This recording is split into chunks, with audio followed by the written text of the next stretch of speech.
make of that sizzle reel? Did you enjoy it? Some memories? Yeah, very, very unusual things. Also advertising something very strange. And I know you're a fan of Juno, aren't you? Because of course there was a clip up there of Juno referencing your work. Yeah. You like Juno very much. Was it because it referenced your work, or do you like it anyway? Did you like the film, or was it just because it was a little love letter to you that moment? Yeah, no, because it's a good work. And also, of course, now, I mean, your movies influence so many people. And I don't know, did you see Black Swan before we start on the interview with you? Yes, that's cool. So how is that for you to see a movie that is so influenced by your work and then it's getting Oscar nominations? I mean, that must be quite an honour for you in a way. It was the director, he wanted to inspire my film. It was a good film too. Sometimes a film inspired by me, it's not good. At least it was good. I like it. The spirit is special. Yeah. I think there's quite a few directors in this piece. They're all pseudonyms, so you can thank me for everything you like. I really hope you like the movie. It's a real honour to be here at Frightfest. And a real pleasure to be part of something that really celebrates genre and everyone I've met here. Actually, believe it or not, this is the first time I've been in London since 1992. So one of us has changed. It's great to be here. Again, I hope you like the movie. It's definitely it's an anthology piece, and I'm a huge anthology fan from Dead of Night to Creep Show. So it's cool to be part of that lineage. I'll shut up now, but I'll be back for a Q&A afterwards. Yeah, we're going to do a Q&A, usual routine, and we've got some really cool, you know, the VHS 1 sheet with all the little videotapes, limited edition ones. If you ask a good question, we'll give you one of those. I'd like one of those. Enjoy VHS.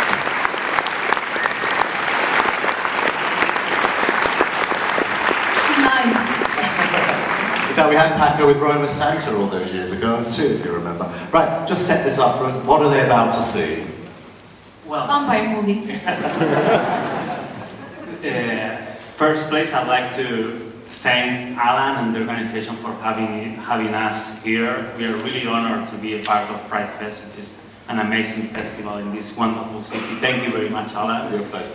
And you're going to see the third part of Rec. I don't want to spoil it for you, even though you have already seen half of it. But I guess the only reason we made this film, or any other film, is for you to enjoy it. To amuse ourselves doing it, it's nonsense unless you enjoy when you are here in a theater watching it. So. From the bottom of my heart, I really hope you have a ride with us and you enjoy and you have fun, and I hope you enjoy. No? That I said this 3 times. Sorry about that. And maybe after watching the film, somebody like ask marriage to. Propose. No? Propose. Maybe that gives you. To you mean? No, not to me. Could happen, yeah. And if it happens, just take a chainsaw to the wedding. Okay. We'll be back afterwards. There are some questions I know you want to ask about this movie. I hope you enjoy it. Rec 3 Genesis. And the star, Mr. Ross Noble. You remember from last night when we did that introduction? Please give a big round of applause.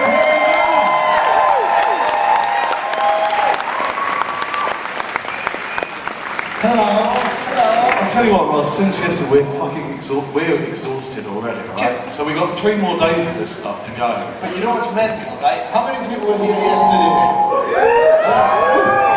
You know, yesterday I made a joke about there being a bloke on the front row who looked like he'd killed his parents that afternoon. He's still there. Which one is it?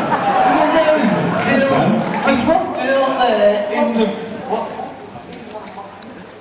Is he good, mate? He's a good lad. You will be dead by tomorrow. Oh, thanks. You are amazing. Does he frighten you in some weird way? He does frighten me. Who else frightens you? Who else can we Well, pick on? to be honest, do us a bit. Can you just stand up and show everyone what you Oh, no, he's not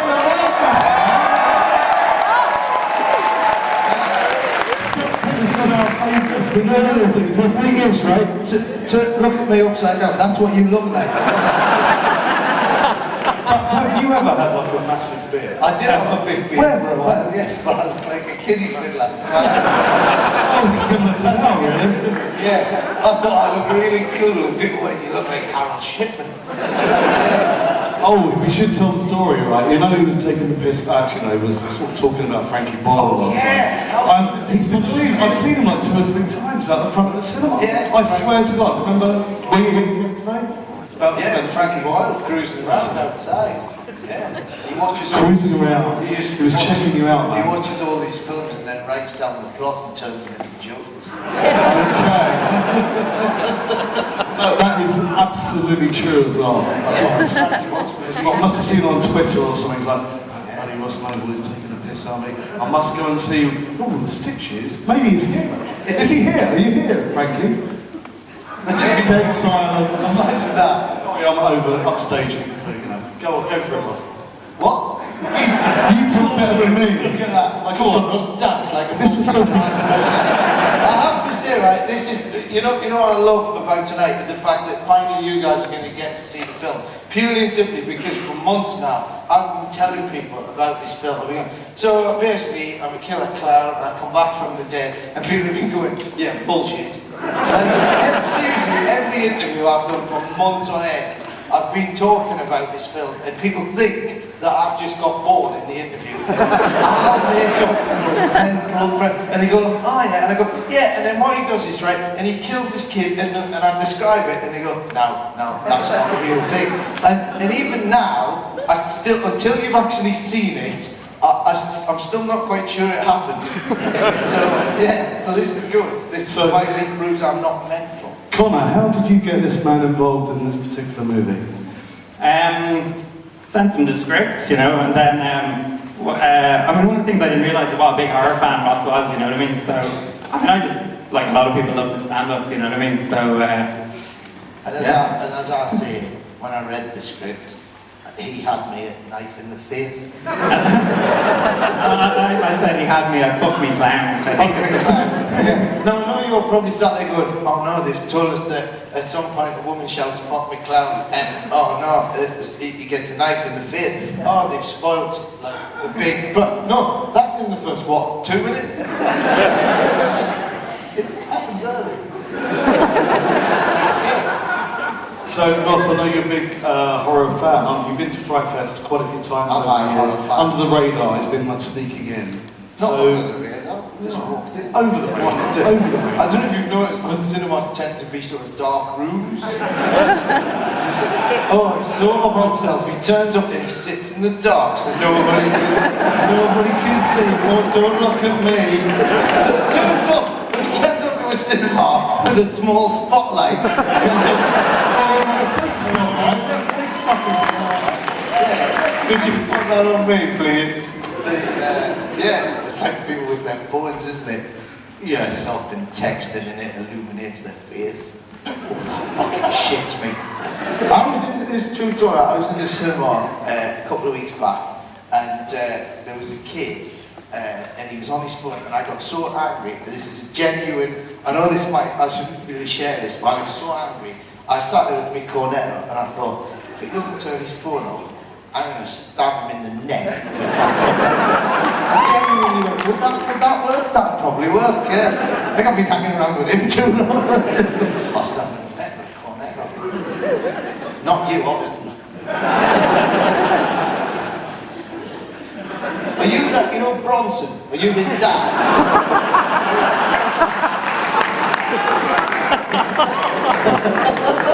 Tom Hardy's let himself go.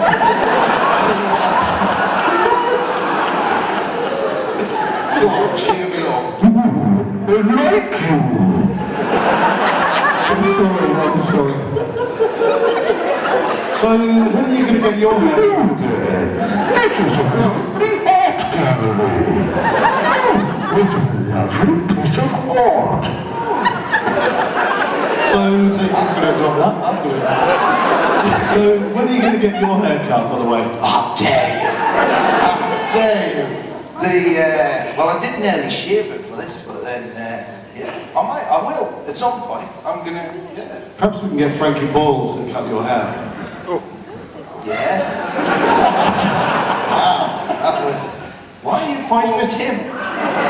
You could cut my hair. Oh yeah, like I'm gonna give you anything sharp. Jesus Christ. Is that your girlfriend or your carer?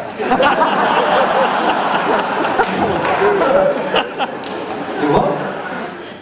Come on my knee.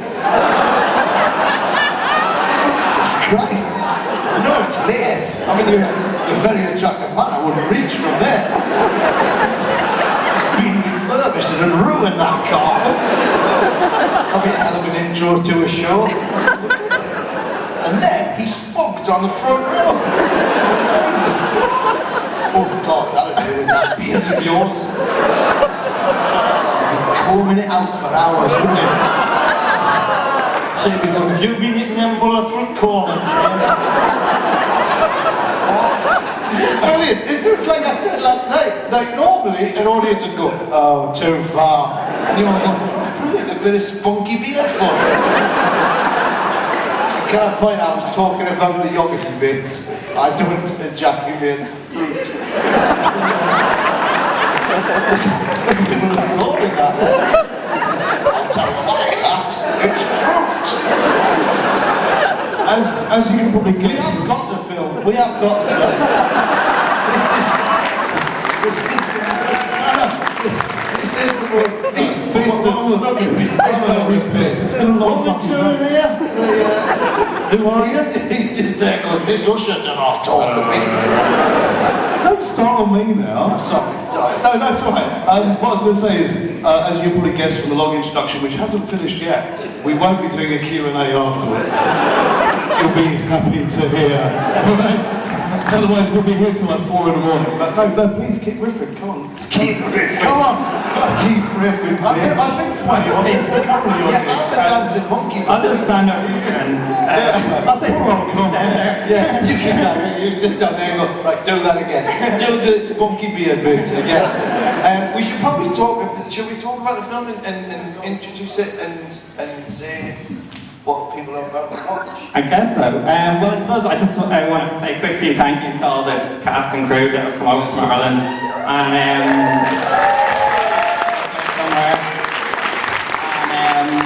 Also just thanks to Frightfest. I mean, I've been going to this festival over the years, and it's it's always great to show the film to an audience that you made the film for. You know, people are into horror movies.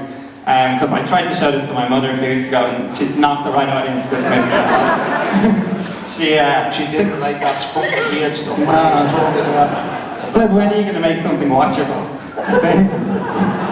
And then before I left to come over, she said, this was her positive message. She said, just remember one thing, great artists are never realised until they die.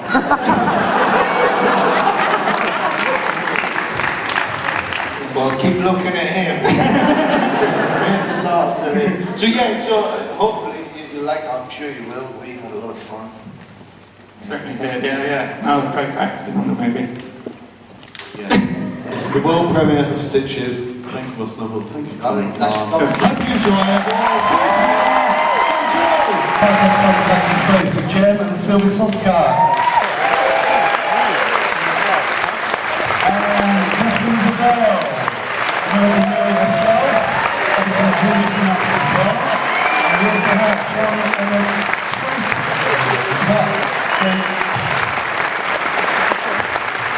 Oh my God, you guys are amazing. Wow, thank you. You laughed, you cheered, and you're still here. But I cried like a bitch at the end when you guys cheered and applauded and stuff, so thank you. You guys are the best fucking audience in the world. Thank you. Thank you so much. So tell us about the genesis of the movie. How did it all come about? How did it all come about? All right, I was working on a film called Dead Hooker in a Trunk, and that was a 5-year process from original creation to being finished. And when it was done, we sent it to everybody involved with the multi-collaborative Grindhouse because they were the ones who started us with the fake trailer. They inspired us to make our own film. And so I sent it to every director. We sent it to Quentin Tarantino, Robert Rodriguez, Rob Zombie, Jason Eisner, Eli Roth.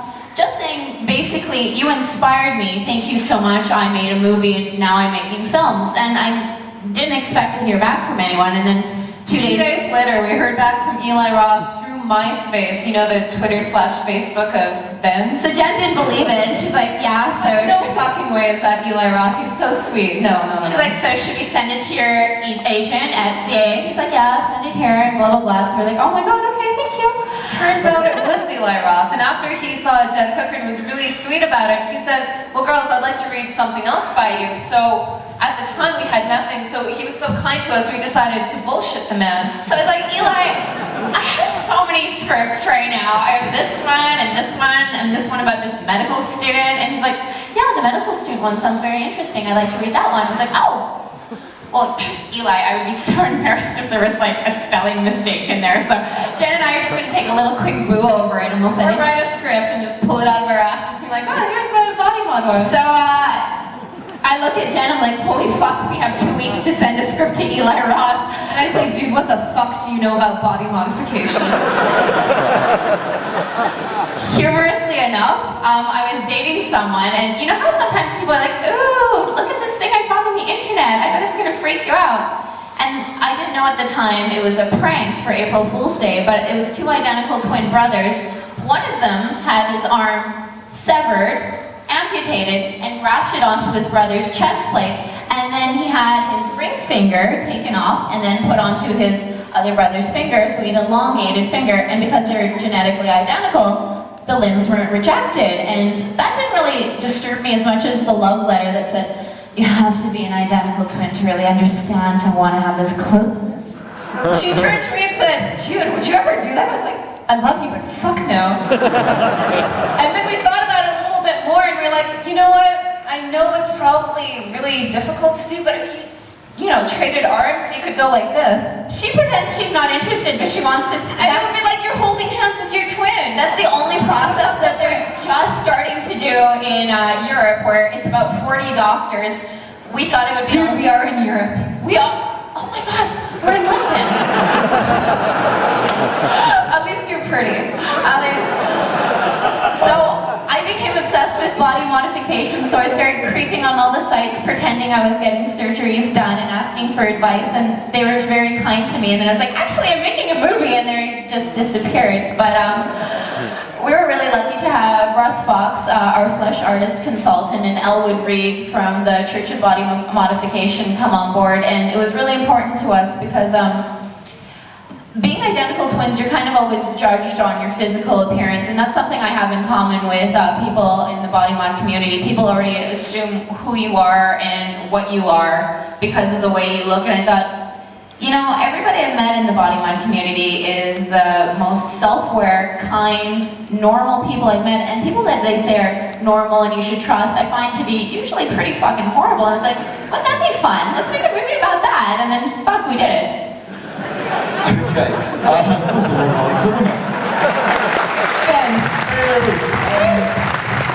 Can you share the directorial chores? Do you have very specific things to tell us about? Yeah, we do. People ask us what it's like to work together as twins. I don't have experience without her because she's never, you know, been hospitalized or kidnapped or anything. Usually for the whole concept, we argue back and forth. We're Hungarian/Czech, so a conversation can sound like I'm gonna kill you conversation with us, and as soon as we stop arguing, we're like, fuck, that's something we agree on. With directing, because Mary in particular was very emotionally important to Sylvia, I said that you can have final say if we argue. Of course, Thank Christ. I went back on that word a few times. And I think Catherine Isabel was terrific in the movie, yeah?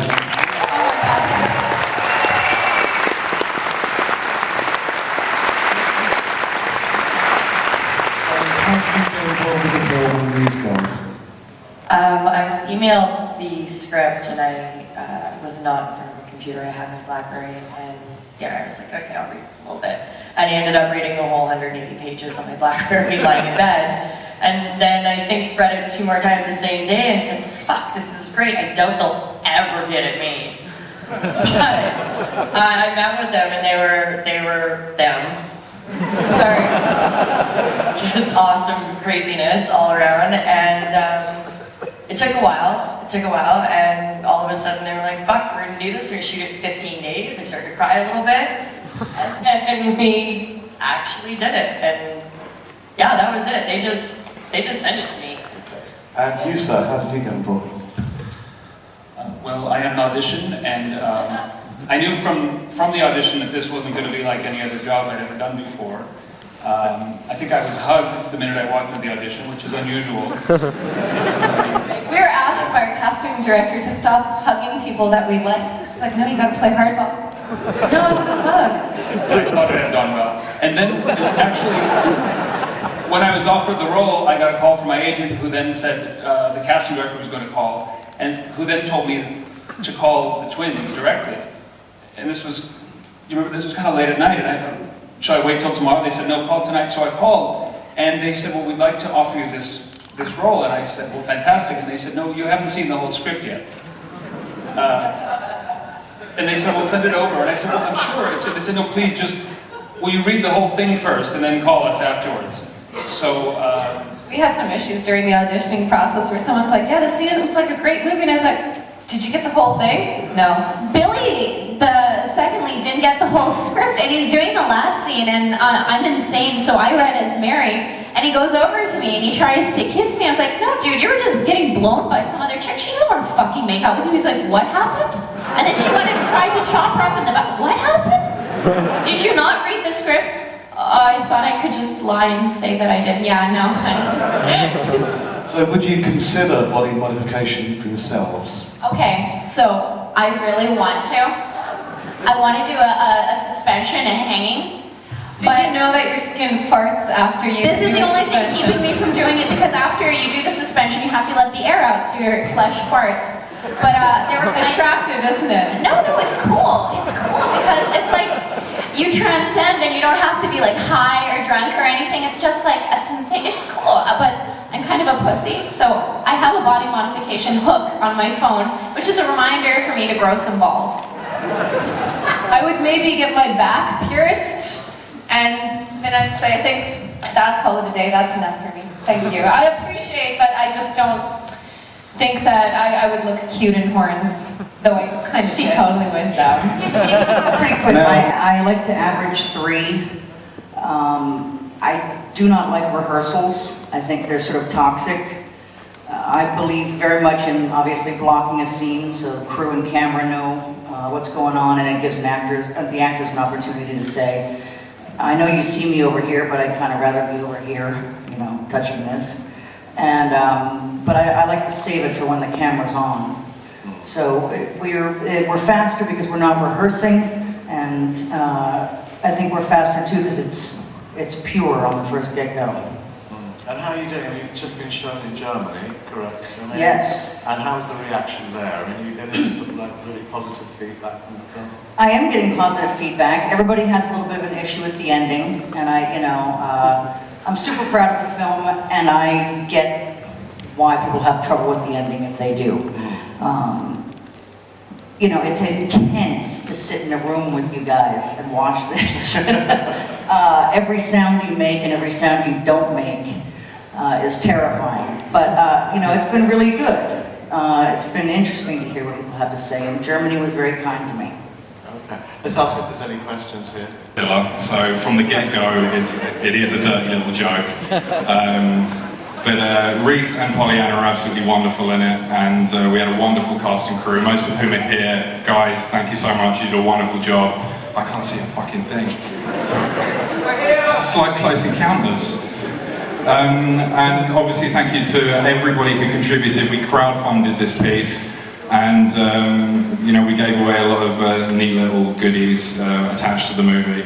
And so thank you to everybody who helped us get here. And I hope that it's a movie that you guys will be proud of as much as I am, because like I said, 6 weeks, a lot of sleepless nights. I think the advantage of actually editing it myself means that I wasn't prodding someone with a stick saying, work, work, monkey, work. So, but yeah, Oleana, would you like to? I just want to say thanks everyone who came to see just this little short, because that means a lot to us. And thanks to Frightfest, because I bring my mum and dad here every year now. So thank you for scaring the crap out of them and introducing them to horror. Thanks to the amazing cast and crew indoors. Thank you very much for helping us out.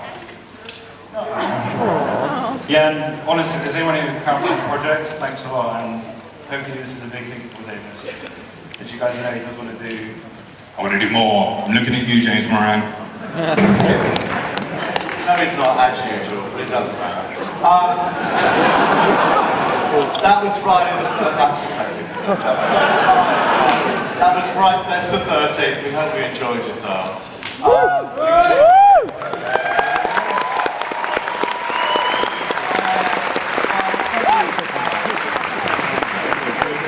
I hope you all have, so that's the most important thing.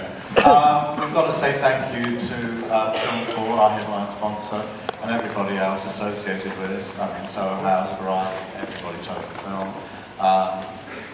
The Horror Channel. And the ones that Ian added on. Who were they? Raptor and Variety. There you go. Spice Media. And we've got to say thank you. We've got to say thank you to the staff. Yeah, thank you to the boys up in the booth. Thank you. And of course, our lovely volunteers.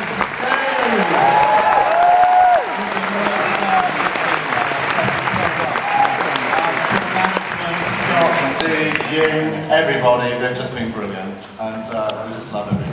Now, the important part, the shenanigans later on. Like Phoenix. It's open to 6 o'clock in the morning, as we've been trailing all weekend, so that's for the real hardcore. But, due to the thank you. Due to the licensing laws. Is it Scottish?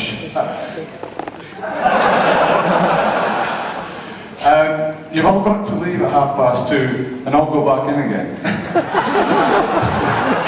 Yeah, I'm not good idea. So up until 2:30, it's just the normal bar. You get in free, and if you can get served, that's a bonus. And after 3 o'clock, you go back and because of the license laws, you need a ticket, and you've got to pay for the ticket, so it's a £5. But that then effectively gives you a lock-in until 6 o'clock in the morning. Cool? 2 words. Who cares? No. Thank you to all the film companies for the movies. Thank you to all the film companies for the freebies. Thank you to all the guests that travelled from so far, like 40 hours from Australia, etc. We've had more guests here this year than we've ever had before, and I think that's actually, really shows. So,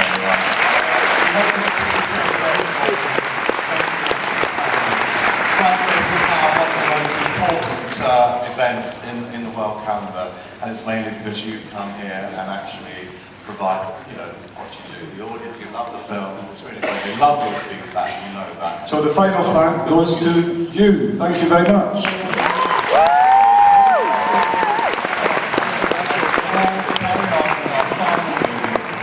We know you're going to love.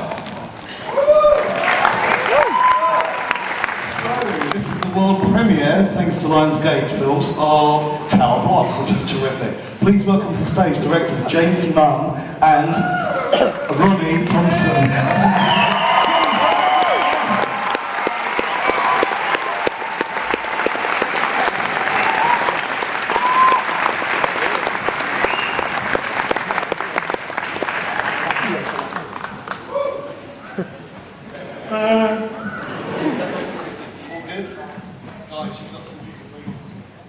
Yes, we'd like to bring on our producers, James Harris and Mark Lane, please.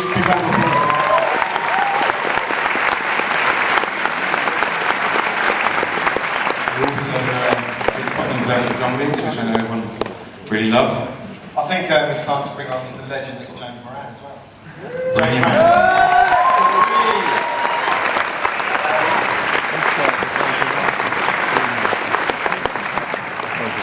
Hello everybody. Again, quite daunting. Obviously we're here Thursday night for Cockneys. and apart from being slightly more hung out as he doesn't drink. But yeah, it's still equally as massively intimidating, so that's good. Look, first of all, just thanks to the guys. I mean, you know, it's been great for us having 2 films in here and having Tower Book as closing film. The film we're so proud of. You know, and just the whole festival. I mean, part of the reason we're so brilliant is because the festival was so impressive. So, you know, it's worked out really well for us. And I think I breezed through all the thank yous for Commies vs Zombies, and I'm going to do the same here because most people, I think, that we worked on the film know we're very thankful. It takes a lot of people. I do want to mention Lionsgate. Thank you very much for them for supporting the film. And our co-producer, Suki, who's in the audience. Suki, the live really was the key to making the film happen. And all these guys on stage, of course. Yeah, I mean, you know, as Mark said, look, Suki, you're the man. As Suki would say, I didn't make it happen, I paid for everything to happen. So, there you go. And you know, and also, again, you know, segueing in from Suki, I mean, for sort of bringing everybody on board and getting James and Ronnie and, you know, letting them have their feature debut. But we'll pass over to Moran, who will say a few words. With 2 microphones. I'm really excited that you're all going to see it without knowing anything about it. We haven't even had a trailer. When I was writing it, there was a particular scene and I thought, oh, I wish I could just release this without anyone knowing anything about it. So this is going to be the best screening it will ever have because no one knows anything. And the other reason it's going to be the best screening is because it was born at Frightfest. I got the idea for it during a Frightfest. And my throat was really dry. I'm not emotional because I'm a heartless bastard. I've just been talking for like an hour non-stop. And I was sucking off Mark in the toilet. There's nothing in there, it's just dry.